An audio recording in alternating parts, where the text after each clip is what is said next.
제주 해녀와 해녀 문화는 우리나라의 자랑일 뿐만 아니라 이제는 유네스코 인류 무형문화유산으로 전 세계의 자랑이 되었습니다. 제주 해녀들이 일본에 맞서서 생존권 투쟁 그리고 항일운동을 일으키게 되죠. 과학자들이 확인을 해보니 제주 해녀들은 육지에 있는 다른 여성들과 달리 물속에 들어갔을 때 심박수가 3배나 감소한다고 합니다. 해녀들은 참을 수 있는 숨의 길이에 따라서 계급이 정해져 있습니다. 바다가 밥이고 집이고 나는 다시 태어나도 또 해녀가 되고 싶어.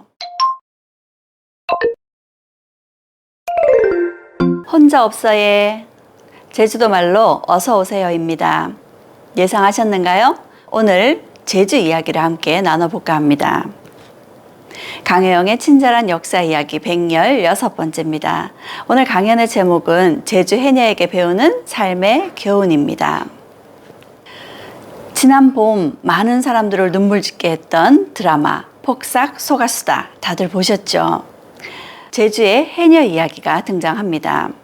드라마에서 엄마를 해녀로 둔 애순이는 엄마 광해를 생각하면서 이런 시를 썼습니다. 시의 제목은 개전복입니다. 허구한 날 전복 전복, 태풍와도 전복 전복, 딸보다도 전복 전복. 꼬르륵 들어가면 빨리나 나오지, 어째 까무룩 소식이 없어. 전복 못 봐 안 나오나, 숨이 딸려 못 나오나. 똘레미 속 다 타두룩 내 어멍 속 태우는 고놈의 개전복. 전복 팔아 버는 백환 내가 주고 어망 하루를 사고 싶네. 허리 아픈 우러망 콜록대는 우러망 백환에 하루씩만 어망 쉬게 하고 싶네. 지금 다시 읽어봐도 애순이의 마음이 전해져 짠해지는 시인 것 같습니다. 해녀를 다루고 있는 그림책입니다. 그림책의 제목은 엄마는 해녀입니다. 그런데 그림이 좀 눈에 익지 않나요? 굉장히 유명한 작가가 그린 그림입니다. 이 그림의 작가는 스페인 출신의 에바 알머슨, 우리에게 굉장히 친숙한 캐릭터를 그린 화가이죠. 오늘 저는 제주 해녀들의 이야기를 다루면서 폭삭 속았수다 드라마와 에바 알머슨이 그린 엄마는 해녀입니다 라는 그림책을 함께 인용해서 소개를 드리도록 하겠습니다. 제주 해녀와 해녀 문화는 우리나라의 자랑일 뿐만 아니라 이제는 유네스코 인류 무형문화유산으로 전 세계의 자랑이 되었습니다. 2016년에 인류 무형문화유산으로 등재되었습니다. 그뿐만이 아닙니다. 2015년에는 제주 해녀어업이 제1호 국가 중요어업 유산이 되었고 2017년에는 해녀가 문화재청 국가무형문화재로 등재되었습니다. 2023년에는 제주 해녀 어업 시스템이 UN 식량농업기구 세계 중요 농업유산으로 등재되었습니다. 우리가 가진 해녀와 해녀 문화가 우리가 알고 있는 것 이상의 가치가 있다고 평가받은 것이죠. 해녀들이 물질을 하러 바닷가로 나가고 있는 옛 사진입니다. 해녀는 언제부터 등장했을까요?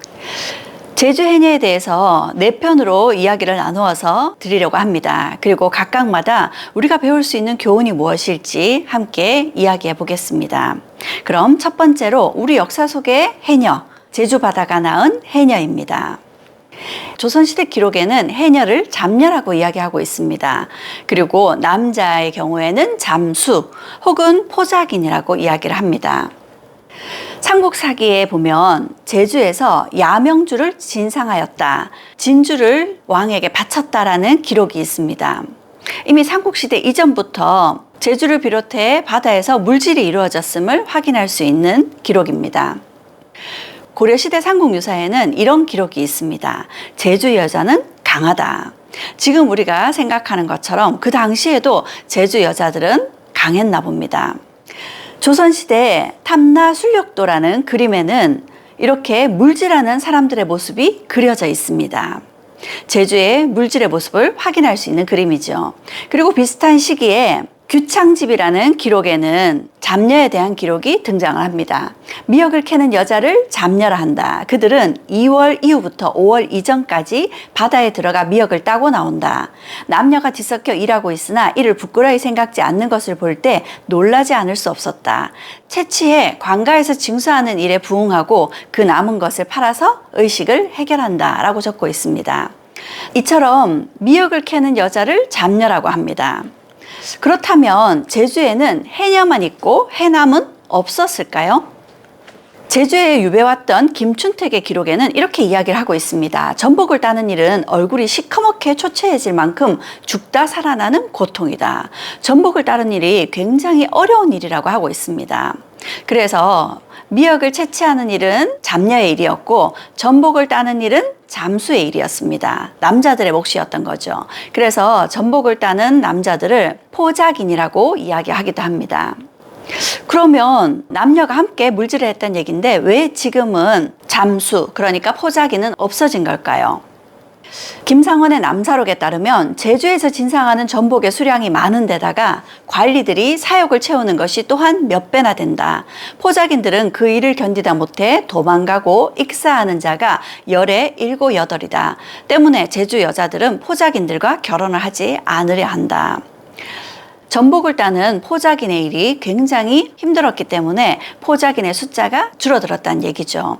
이는 전복을 과도하게 진상했던 문제 때문에 비롯된 것이었습니다. 물질하는 남자들이 사라지게 된 데에는 또 다른 이유도 있습니다.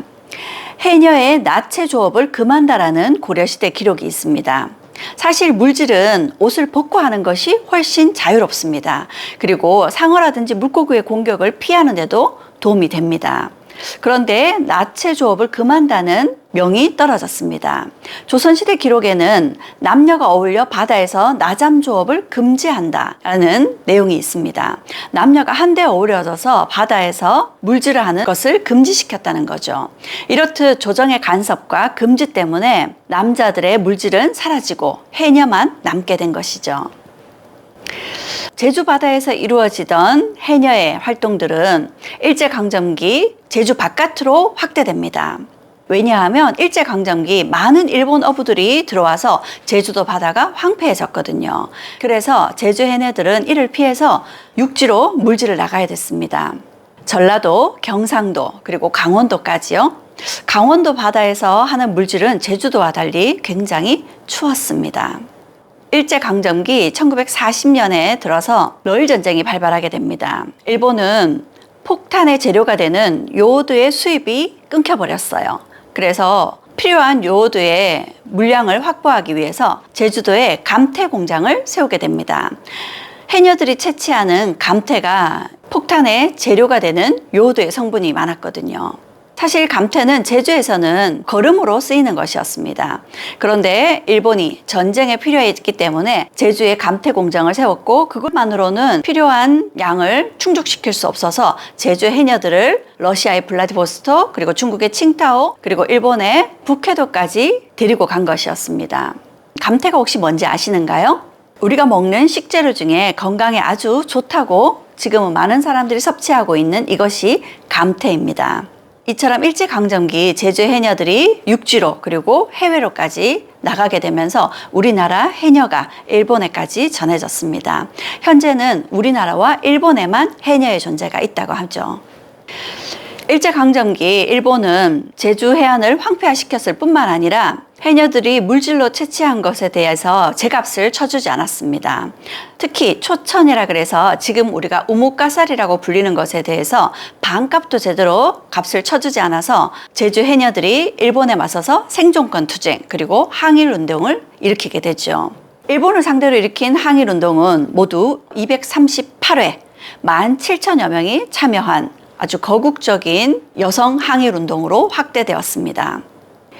그래서 현재 제주박물관 앞에는 이렇게 부추나 김옥년, 부덕량 해녀 항일운동에 앞장섰던 세 해녀들의 흉상이 세워져 있습니다. 그리고 그 맞은편에는 이렇게 제주 해녀 항일운동 기념비가 세워져 있습니다. 제주 해녀들은 일본의 총칼 앞에 칼콜이라든지 비창을 들고 맞섰습니다. 그런 용기가 어디서 나왔을까요? 사실 이 시기 여성들에 대한 교육은 상당히 부진했습니다. 하지만 강인하기로 유명한 제주의 여성들은 야학을 통해서 교육을 받기 시작했습니다. 야학당에서 교육을 받은 제주 해녀들은 잘못된 것에 맞서서 용기를 내게 된 것이 아닐까 싶습니다.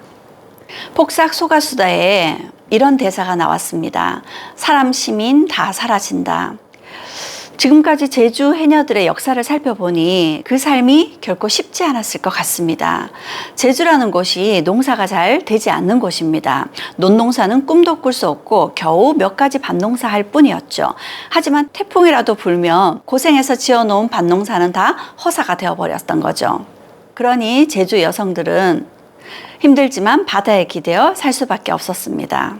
사람 시민 다 사라진다. 이 말처럼 제주 여성들은 꿋꿋하게 그 힘든 시간들을 살아내었습니다. 지금까지 제주 바다가 낳은 해녀 이야기를 나눠보았습니다. 제주 바다의 파도가 길러준 해녀의 강인함처럼 우리는 제주 해녀들을 통해서 주체적인 삶을 살아라 라는 교훈을 얻을 수 있을 것 같습니다. 제주 해녀들은 어떻게 물질을 했을까요? 하루 평균 200회 이상 잠수를 합니다. 잠수할 때마다 한 번 숨으로 버티는 시간은 30초에서 2분 남짓입니다. 그럼 하루 물질 시간은요? 4시간에서 8시간입니다. 날씨가 좋고 파도가 잔잔할 때는 8시간까지 물질을 하지만 겨울철 같은 경우에는 체온을 유지하기가 쉽지 않았기 때문에 4시간 정도가 고작이었습니다. 그러면 365일 물질을 할 수 있을까요? 그렇지 않습니다. 매달 보름쯤에서 썰물이 들 때 물질을 할 수 있습니다. 그래서 한 달에 물질할 수 있는 날짜는 10일에서 15일이 고작이죠. 그럼 물질하지 않는 날은요? 물질하지 않는다고 쉬진 않습니다. 밭농사 일을 비롯해서 할 일은 무수히 많았습니다. 제주 해녀들은 어떻게 이렇게 물질을 잘하는 걸까요? 과학자들이 확인을 해보니 제주 해녀들은 육지에 있는 다른 여성들과 달리 물속에 들어갔을 때 심박수가 3배나 감소한다고 합니다. 그리고 산소를 많이 비축시킬 수 있도록 비장이 다른 여성들보다 36%나 더 크다고 합니다. 그리고 물속에 들어가면 혈압이 떨어질 수밖에 없는데 놀랍게도 제주 해녀들의 혈압은 안정적인 모습을 보였다고 하죠. 이와 같은 것들을 살펴보자면 오랜 역사 동안 해녀들의 물질이 쌓여지게 되면서 혈압을 안정시키고 산소를 공급할 수 있는 유전자가 만들어진 것이 아닌가 그렇게 보여집니다. 그녀들만의 혈압을 안정시키고 산소를 공급하는 유전자는 다른 여성들보다 무려 5배나 높은 것이라고 합니다. 그러면 제주 해녀들은 어떻게 물질을 했을까요? 두 번째는 제주 어멍 해녀들의 모습을 살펴보겠습니다. 해녀들의 물옷을 소중이라고 이야기를 합니다. 소중이는 이렇게 속옷처럼 흰 천으로 만듭니다. 그런데 흰 옷으로 물옷을 만들다 보니까 물속에서 쉽게 더럽혀졌겠죠. 그래서 곧 검은색으로 바꾸었다고 합니다. 그리고 그 이후에 위에 적삼을 입기도 했습니다. 해녀들의 물옷 소중이는 입고 벗기가 굉장히 편하다고 합니다. 그리고 물질하기 쉽게 만들어진 디자인이죠. 옆트임이 있어서 체형이 바뀌거나 임신을 해도 입을 수 있다고 합니다. 굉장히 효율적으로 만들어진 물옷인 것 같습니다. 그런데 1970년대 이후 일본에서 잠수복, 고무옷이 들어오게 된 거죠. 값은 훨씬 비쌌고 처음에는 이 고무옷에 대한 반발도 많았습니다. 고무옷은 입고 벗기가 상당히 불편합니다. 하지만 체온을 유지하기가 쉽기 때문에 겨울에도 오랫동안 물질할 수 있고 그러다 보니 자연스럽게 수입도 늘어났습니다. 지금은 제주 해녀만의 잠수복으로 주황색의 잠수복을 입고 있습니다. 그리고 제주 해녀에게 꼭 필요한 필수품이 있습니다. 태왁과 망살입니다. 태왁은 쉽게 얘기하면 제주 해녀가 어느 위치에 있는지 위치를 알려주는 기능을 하고요. 잠시 물 위에 올라와서 휴식을 취할 때 편히 쉴 수 있는 도구입니다. 태왁이라는 것이 물 위에 떠 있는 바가지라는 뜻이거든요. 그래서 초창기에는 지붕 위에 열리는 박을 속을 파내고 입구를 막아서 만들었다고 합니다. 지금은 물 위에 떠있기 쉽게 스티로폼으로 만든 태왁을 사용하고 있습니다. 그리고 태왁에 연결된 그물을 망살이라고 합니다. 물질에서 딴, 소라나 전복 이런 것들을 넣어두는 거죠. 태왁은 해녀들마다 자신의 태왁을 구분하기 위해서 이름을 쓴다든지 자신만의 장식을 하기도 합니다. 그렇게 태왁은 해녀들에게는 필수품이자 분신과 같은 것입니다. 한편 태왁은 물 밖에 나오지 못한 실종된 해녀의 위치를 알려주는 단서가 되기도 합니다. 그리고 해녀가 물질을 하는데 필요한 최소한의 도구들이 있습니다. 해녀들은 물속에 들어갈 때 수경을 쓰고 고무옷은 물 위에 뜨기 때문에 물속으로 깔아앉기 위해서 허리에 무거운 연철을 착용을 합니다. 그리고 전복을 채취하기 위해서는 비창이 필요하고요. 소라나 문어를 잡기 위해서는 까꾸리가 필요합니다. 그리고 미역이나 톳을 채취하기 위해서 필요한 것이 종개, 호미입니다. 이렇게 해녀들은 맨몸으로 최소한의 도구만 가지고 물속으로 들어가죠. 그래서 제주 해녀들의 물질은 그 어떤 어업 활동보다 자연 친화적이라고 할 수 있습니다. 이런 해녀의 모습을 두고 그림책 속 해녀에 따른 우리 엄마는 잠수대장, 건지기대장, 따기대장, 죽기대장, 잡기대장이라고 자랑합니다. 그림책의 내용입니다. 우리들은 바다를 바다밭이라고 부른단다. 전복씨도 뿌리고 소라씨도 뿌린단다. 아기 전복이나 아기 소라는 절대로 잡지 않는단다. 해산물을 먹어치우는 불가사리는 싹 다 치운단다.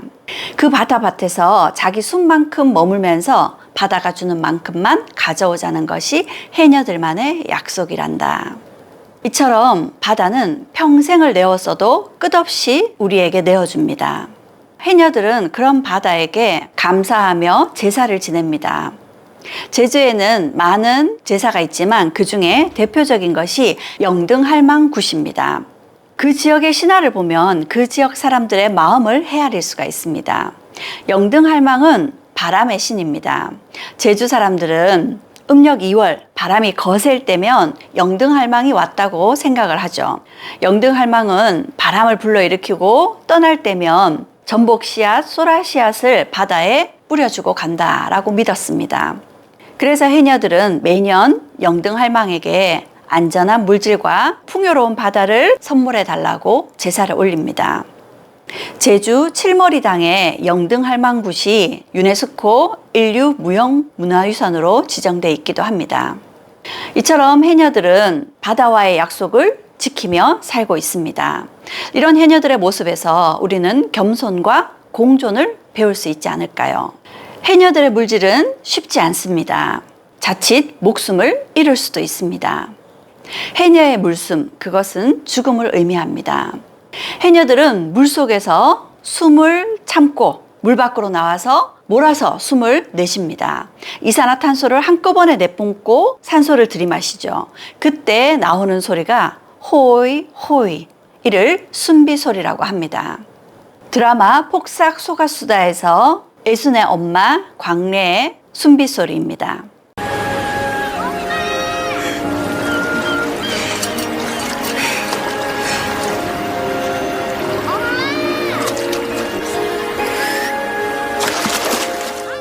이번에는 진짜 해녀들의 숨비소리를 들어볼까요?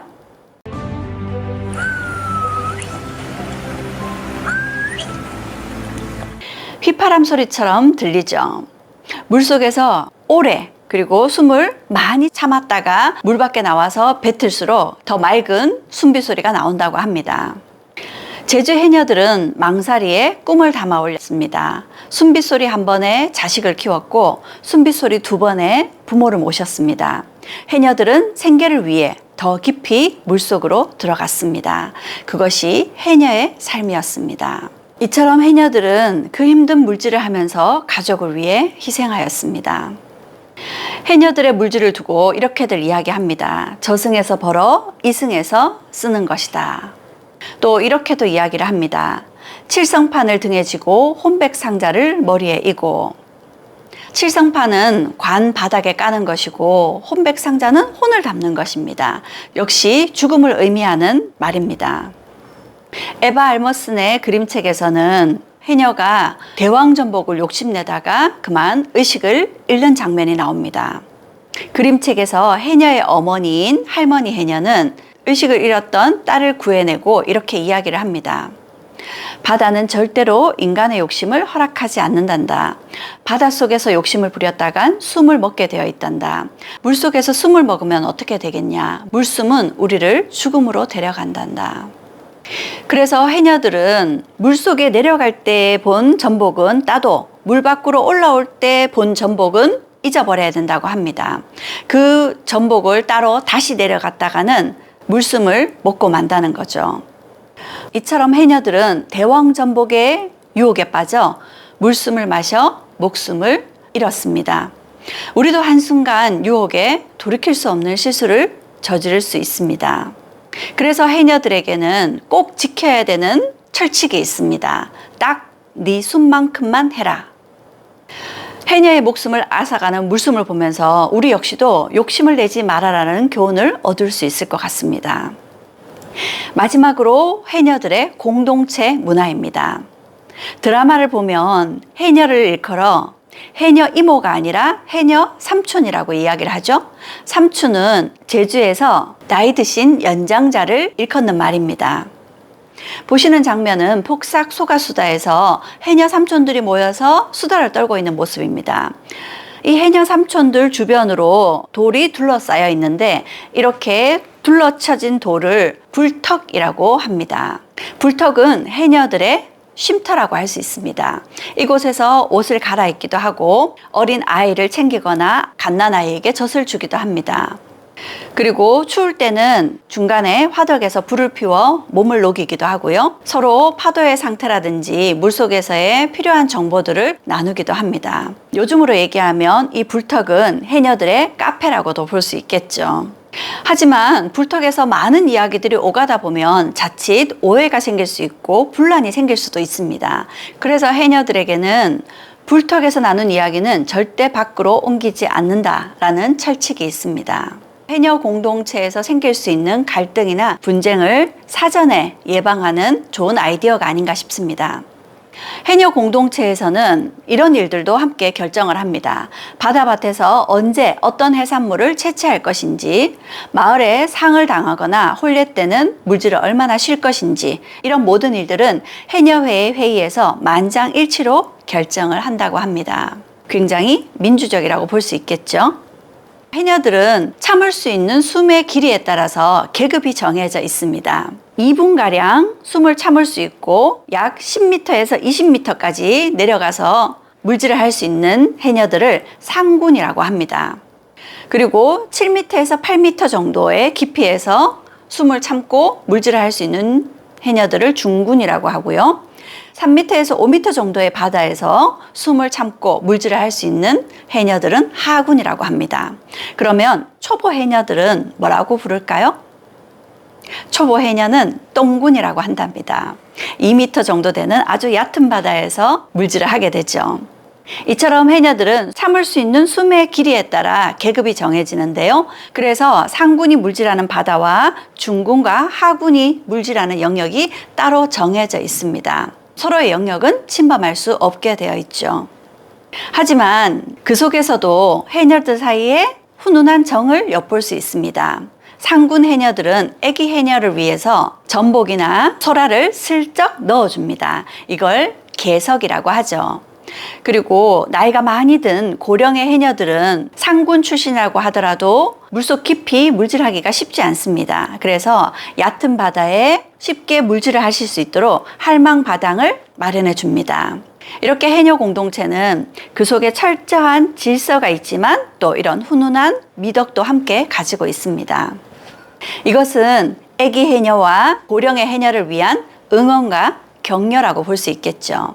이처럼 해녀 공동체는 철저한 질서와 규칙을 갖고 있기도 하지만 그 속에 훈훈한 정과 미덕을 품고 있습니다. 해녀 공동체 사이에 이런 규칙이 만들어진 것은 해녀들 사이에 바다는 골고루 나누어야 된다는 마인드를 갖고 있기 때문에 가능한 것이었습니다. 해녀들은 공동으로 물질을 하기도 합니다. 그리고 미역을 채취하거나 톳을 채취할 때는 대부분 공동으로 작업이 이루어집니다. 그러면 공동으로 작업해서 벌어들이는 수익금은요, 역시 공동으로 쓰이게 됩니다. 그 대표적인 것이 학교 바당과 이장 바당입니다. 함께 공동 작업을 해서 거둬들인 수익으로는 자녀들의 육성의 불을 낸다든지 이장을 통해서 마을 공동체를 위해서 쓰이도록 기부하게 되죠. 실제로 이런 일이 있었습니다. 1950년에서 70년대 학교 바당을 통해서 채취한 해산물 수익금으로 육성회비를 못 내는 학생들을 지원해 주었습니다. 그리고 이런 일도 있었습니다. 1950년 화재로 온평초등학교의 교실이 모두 소실되었는데 성산읍 온평리 해녀들이 학교 바당을 통해서 수익금을 학교 교실을 다시 건립하는 자금으로 내어 놓았다고 하죠. 그래서 학교에서는 은평리 해녀들이 게으름을 피우지 않고 노력해서 가르치는 일을 도왔기에 그 공적을 밝힌다며 해녀 공덕비를 세워주기도 했습니다. 이처럼 해녀들은 공동체 문화를 통해서 서로가 서로에게 의지하고 서로 돕고 나눔으로써 힘든 해녀의 삶을 잘 이겨낼 수 있지 않았을까요? 서로 보듬으며 견뎌온 해녀들의 삶에서 배려와 나눔을 실천하는 모습을 배울 수 있을 것 같습니다. 지금까지 제주 해녀의 삶과 그 속에서 배울 수 있는 교훈으로 4가지를 이야기해 보았습니다. 첫 번째는 주체적인 삶을 살아라. 두 번째는 겸손과 공존을 배워라. 세 번째는 욕심내지 말아라. 네 번째는 배려와 나눔을 실천하라 입니다. 지금도 해녀들이 가장 많이 남아있는 구자읍 하도리에는 해녀박물관이 마련되어 있습니다. 이 해녀박물관에는 해녀들이 자신들이 직접 사용했던 것들을 기증하여 해녀들의 삶을 사람들에게 잘 소개하고 있습니다. 하지만 실제 해녀들의 숫자는 급격히 줄고 있습니다. 뿐만 아니라 현재 남아있는 해녀들의 현황을 보더라도 60세 이상이 대부분이고 70세 이상의 고령자들이 상당수를 차지하고 있습니다. 하지만 다행히 해녀들에 대해 관심을 갖고 있는 사람들이 많아지고 있고 해녀와 해녀 문화의 전통을 계승하기 위한 노력이 계속되고 있습니다. 그래서 만들어지는 것이 해녀 학교입니다. 해녀 학교를 찾아오는 사람들은 꽤 있지만 해녀 학교를 졸업하고 해녀가 되는 사람들은 극소수에 불과합니다. 이처럼 해녀가 되기까지의 과정은 결코 쉽지 않습니다. 왜냐하면 오랫동안 해녀 문화의 전통이 재생되어 오는 과정에서 굉장히 폐쇄적인 성격을 가지고 있고 그 과정이 굉장히 까다롭기 때문이죠. 젊은 사람들이 해녀를 직업으로 갖기가 쉽지 않은 데는 또 다른 이유도 있습니다. 해녀는 자칫 목숨을 잃을 수도 있는 위험한 일이기도 하지만 해녀들은 보험을 가입할 수 없다고 합니다. 그런 문제들이 앞으로 해녀들을 배출하고 해녀 문화를 계승하는데 먼저 해결돼야 될 과제가 아닐까 싶습니다. 해녀들의 삶은 쉽지 않았습니다. 하지만 이렇게 바다의 파도처럼 얼굴에 주름이 자글자글해진 해녀분들도 죽어서도 바다에서 물질하면서 살고 싶다고들 이야기를 합니다.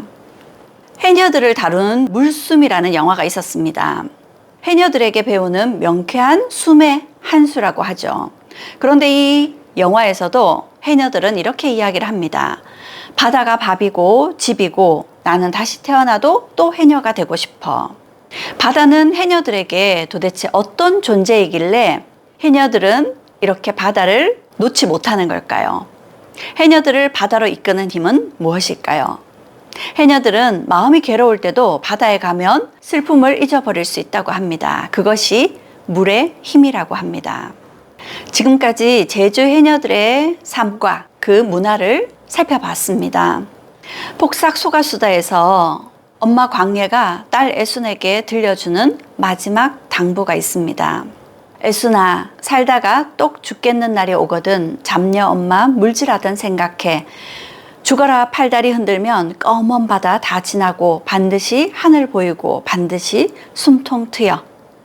엄마 광예는 잠수병이라고들 이야기하는 숨병으로 세상을 떠나게 됩니다. 혼자 남을 딸 애순에게 들려주는 이 마지막 당부는 힘든 삶을 살고 있는 우리에게도 큰 위안과 희망을 주는 대사인 것 같습니다. 드라마 폭삭 소가수다에서는 마지막 엔딩 장면에 이런 글귀가 등장합니다. 너무나 어렵고 여전히 여린 그들의 계절에 미안함과 감사, 깊은 존경을 담아 폭삭 소가수다. 마지막으로 제주 해녀와 해녀 문화를 이야기하면서 제가 드리고 싶은 물음이 있습니다. 거친 바다에서 삶을 일구며 서로의 숨을 지켜주고 겸손을 잃지 않고 욕심을 경계하며 사는 제주 해녀들의 이야기는 지금 우리의 삶에 필요한 지혜가 아닐까요? 폭삭 속가수다.